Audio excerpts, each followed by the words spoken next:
Hello, my name is Liam, and I'm back with episode 2 of my hobby vlog series, Kill Team Conversations. I'm going to talk today about my Deathwatch kill team, which were not built as Deathwatch when they were built for the 2018 version of Kill Team, but with the amount of more options that Deathwatch provides, more of my roster was legal if I ran them as Deathwatch in the current 2021 edition of Kill Team. Memoirs of Isstvan is a project that has been rattling around inside my head since approximately 2007, when I started reading more and more into the Horus Heresy and the flight of the Eisenstein and the events that surround the Isstvan III massacre, where the 4 Chaos Legions, the Sons of Horus, Death Guard, World Eaters, and Emperor's Children, attempted to purge from their ranks all the remaining Loyalist Marines. So what I have done is I made a roster of Marines from those Loyalist components of those 4 legions for Kill Team 2018, which I then converted over to Kill Team 2021 with the addition change. So I'm going to switch over here to the index document that I have for these guys. Like I said in my intro episode, I've been making an index document for each of my kill teams, kind of similar to what that one player did for, I think it was Grand Tournament Baltimore 2002, where he made Codex 1000 squats for his 1000 squat army. So this has all the fluff relating to Memoirs of Isstvan. Basically, 10,000 years ago, at the beginning of the Horus Heresy, 4 legions of Adeptus Astarte attempted to purge the Loyalist elements in their ranks. At Isstvan III, loyal members of the Sons of Horus, Death Guard, World Eaters, and Emperor's Children, mostly Terran Marines from before the discovery of Horus, Mortarion, Angron, and Fulgrim, were sent to quell rebellion and then virus-bombed. Were it not for the quick actions of Emperor's Children Captain Saul Tarvitz, all would have been lost in the initial bombing. But thanks to him, many Loyalists were able to find shelter in bunkers and survive the bombs. Inside one such bunker, a group of Loyalists from all 4 legions lay in wait for the sign that it was safe to exit and take the fight to their brothers. Unfortunately, during his legion's descent to the planet, one of the World Eater's landing craft had crashed, blocking the exit to this bunker and trapping the 20 Marines inside. As the fighting raged on for 3 full months, they were powerless to do anything. With supplies running low and morale even lower, they were finally able to pry open the door just enough to get into the damaged landing craft, Angel's Fury, which had been left behind by the World Eaters. The craft, though small, did possess a warp engine, and also a homing beacon that could lead them to its parent ship. The 20 Marines set out from Isstvan in hopes of performing stealth attacks on the main trader armada, but unfortunately none of the 20 possessed the navigator gene to allow safe warp travel, and they became moored in a warp eddy. As they lingered in the warp, various demons breached the hull of the ship, each type of demon trying to convert the loyal men inside to the same cause as their traitor brothers. Plague bearers descended on the Death Guard crew, demonettes on the Emperor's Children, bloodletters on the World Eaters, and Chaos Undivided Furies on the Luna Wolf's crew. Just as all was thought lost, a shining yellow orb appeared to the crew and banished the demons. The orb spoke to the 4 leaders among the crew, stating, "I am the Emperor of Man, and for you, my most loyal sons, I have a mission." The Emperor's projection then spoke to them about how they had been stranded for 10,000 years, and that though Horus had failed, and the emperor had been mortally wounded and placed upon a golden throne to oversee the empire of man and the light of the Astronomicon, he tasked them with the exact mission they had hoped he would, hunting down and killing their former brothers.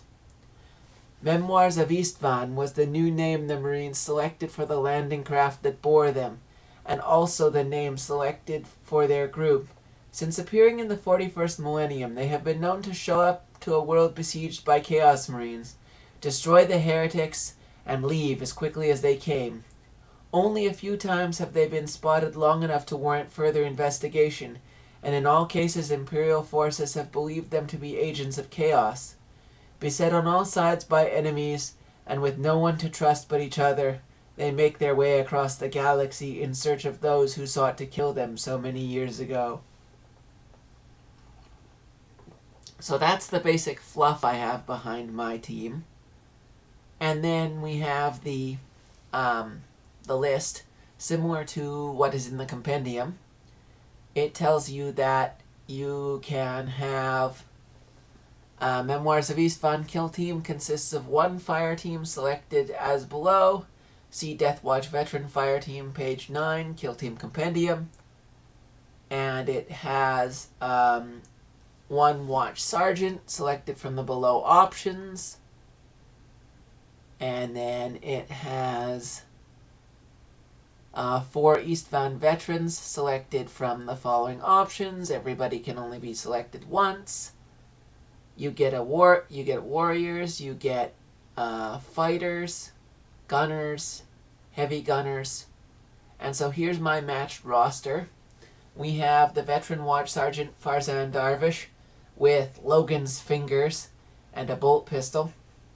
We have the veteran Watch Sergeant Henri Julien with the Emperor's Fury and the Emperor's Grace.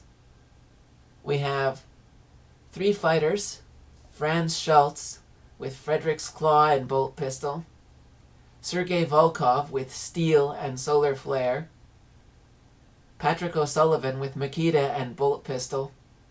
Then we have 3 gunners, Gordon Wilson with Soul's Warmth, Alexander Petrov with the Breath of the Phoenix, and Thomas Johnson with Emperor's Light.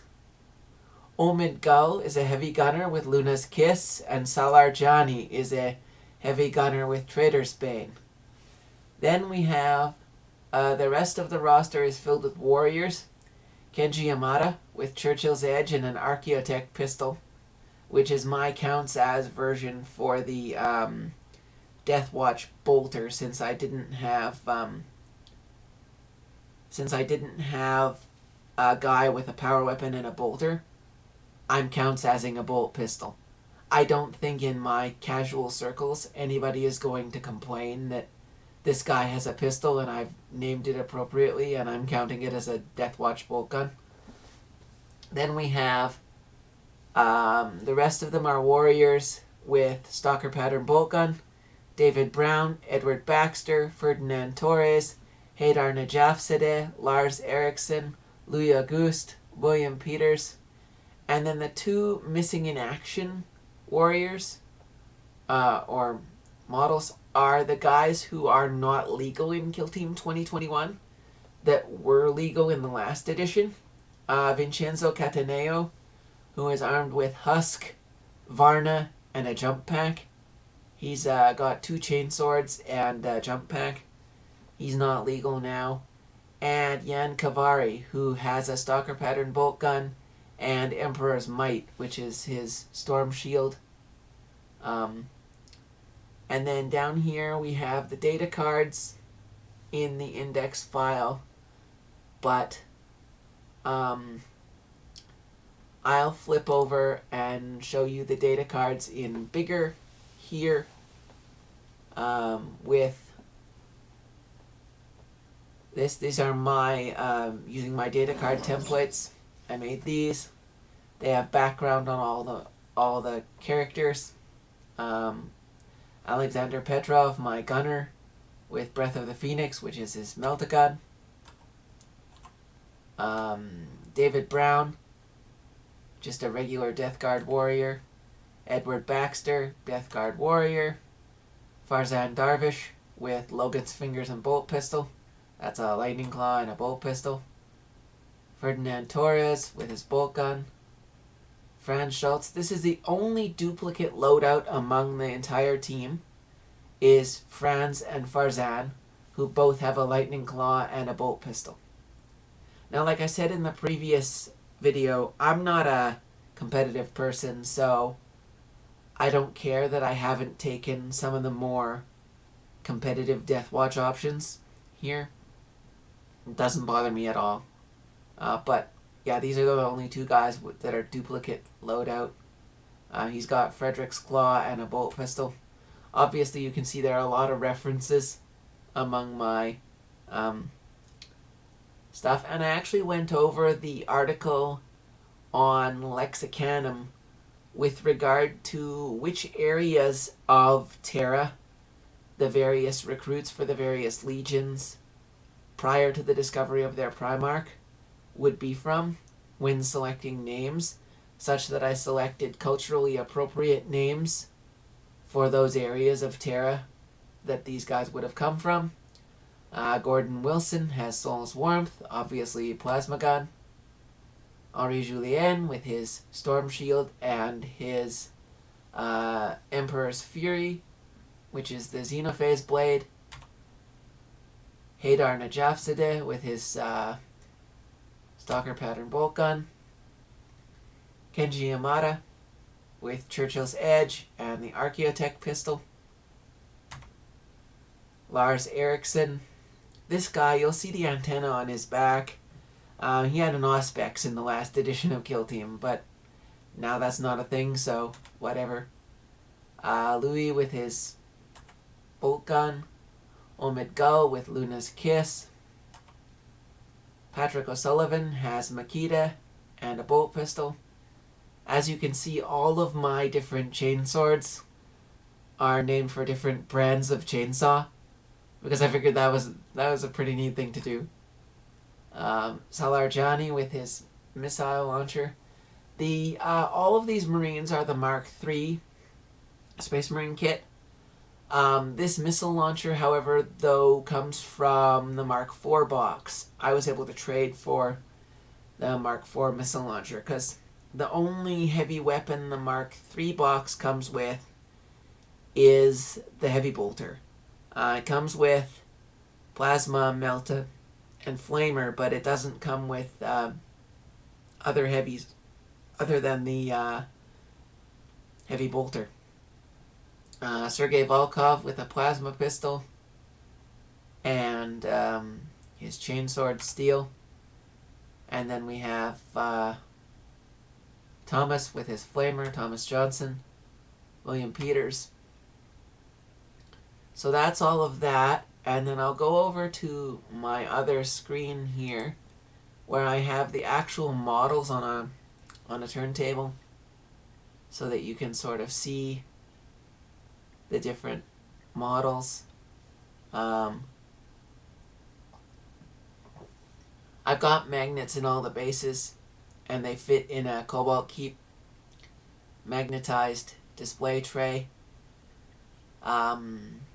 The jump pack on Vincenzo, that comes from the Chaos Raptor Warp Talon kit. I've filed off all the chaosy spiky bits on it. But that and the missile launcher and the 2 storm shields are the only parts I used in this whole team which are not directly out of the Mark III Space Marine box. The storm shields are 3D prints from a local 3D print guy. I found some STL files online that look similar to what Forge World used to produce for the Breacher squads for Horus Heresy. But they don't make those anymore, and nobody I could find had any that I could trade for or buy, so I had a local guy 3D print them. I think it cost me like $3 or something for the 2 storm shields I needed. So it's not super bad. Now I know this roster isn't, like I say, it's not the most competitive because I did build it with 2018 in mind, and that's why I have so many dudes who are just bolter dudes, rather than actual like power weapon bolter warriors. I only have Kenji for that, but like I say, I didn't want to tear arms off of guys, and plus, in a game I only get to field 6 of these guys at once, so it's not like I have to plumb the depths of my roster for bolt gun dudes that often. You know, or I would want extra warriors with power weapons that often. So I'm going to go back here. So I haven't yet played any games with these guys. In fact, I haven't yet played any games of this edition of Kill Team. But these guys look to be in a pretty good place as far as compendium teams go, from what I hear. As well, thanks to the latest balanced data slate allowing me to have 6 guys now instead of 5, we are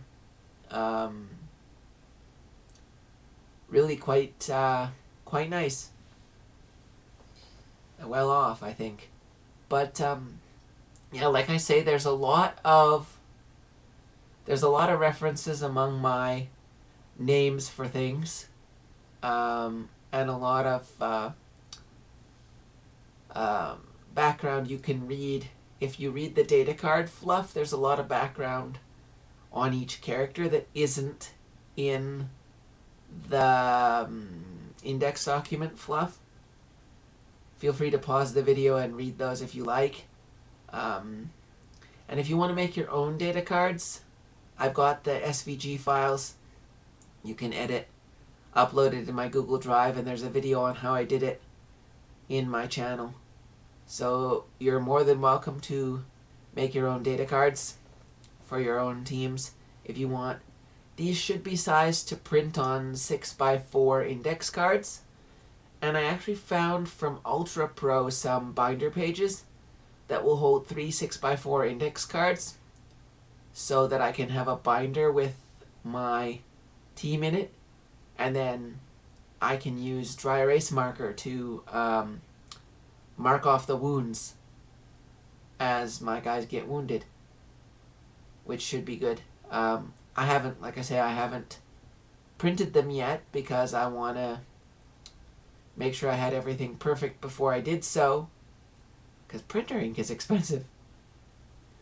But yeah, before I start playing actual games with the team, I'll have the cards printed and I'll be ready to go with that. So for now, this is the episode on my Deathwatch team.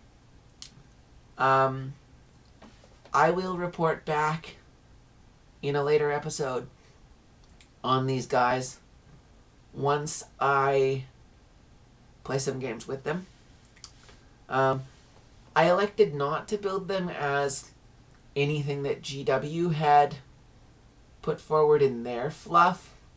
Like, I didn't want to use actual Eisenstein data or anything like that, because GW kept retconning how many Marines of each Legion were on the Eisenstein and who was on the Eisenstein, and so I made my own fluff, and I'm Vorthos in pretty much everything I do, as opposed to Melvin. So, you know, telling a good story is what's most important to me in this game.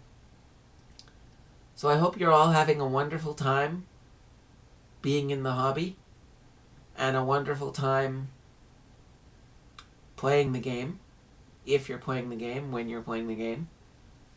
And I hope you're having a wonderful holiday weekend. regardless of what holiday it is you may be celebrating. This is the Easter weekend of 2022 right now.